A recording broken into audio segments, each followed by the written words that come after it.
నమస్తే సార్. నమస్తే సార్. జగన్మోహన్ రెడ్డి గారి సభలు ఎట్లా ఉన్నాయి? నిన్నటి నుంచి స్టార్ట్ చేశారు కదా, మేమంతా సిద్ధం. సూపర్ సక్సెస్ అండి. మామంతా సిద్ధం. Super success. జనాలు ఇంతకాలం రావడానికి కారణాలు ఏంటి? అది చేసిన మధ్య పని అంటే అతని మాట నమ్మకం వల్ల.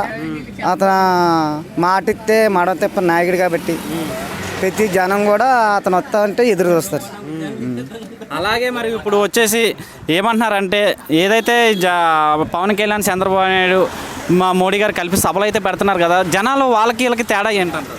మరి వాళ్ళకి తేడా చూస్తాను కదా, నేను టీవీలో చూస్తుండ్రు, మామూలు భారీ సభలో చూస్తుండ్రు. ఎంత మాట అతని గురించి రావడమే, ఏదన్నా చెప్పడమే కానీ అతని గురించి ఎదురు చూస్తూ 100 మంది ఎదురు చూస్తున్నారు సార్.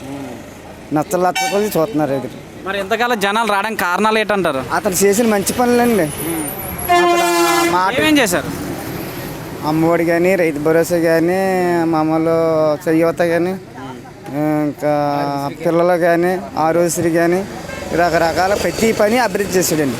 మరి ఎంతకన్నా ఎక్కువ హామీలు ఇస్తున్నారు కదా వీళ్ళు? వాళ్ళు చేయలేరండి. ఇంతకుముందు కూడా 5 సంవత్సరాల కంటే చేశాడు చంద్రబాబు నాయుడు. హామీలు ఇస్తానన్నాడు, రైతులు కూడా మాఫీ చేస్తాన్నాడు. ఏది కూడా ఒక్క పని కూడా చేయలేదు సార్. ఆ హామీలు మాకు కార్డులు కూడా మా ఇంట్లో ఉన్నాయి సార్. ఇప్పుడు ఎందుకంటే జగన్మోహన్ రెడ్డి గారు అభివృద్ధి చేయలేదు, ఉద్యోగాలు ఇవ్వలేదు, అది ఇది అంటున్నారు చంద్రబాబు నాయుడు గారు వచ్చేసి. అలాగే చేస్తారు. ఉడికిపోయి పళ్ళు అన్నీ చెక్కిపోతుంటే ఏదో రకంగా అతని మీద బుర్ర జల్లాలని అలాగే చేస్తారు. నెక్స్ట్ పవన్ కళ్యాణ్, మోడీ, జగన్ మీటింగులకి జనాలు ఎక్కువ వస్తారా, లేకపోతే జగన్మోహన్ రెడ్డి గారు? జగన్మోహన్ రెడ్డి గారు బాగా ఎక్కువ వస్తారు సార్. ఎందుకని అంత ఒక్క పిలుపుతో అంత జనాలు రావడం ఏంటి?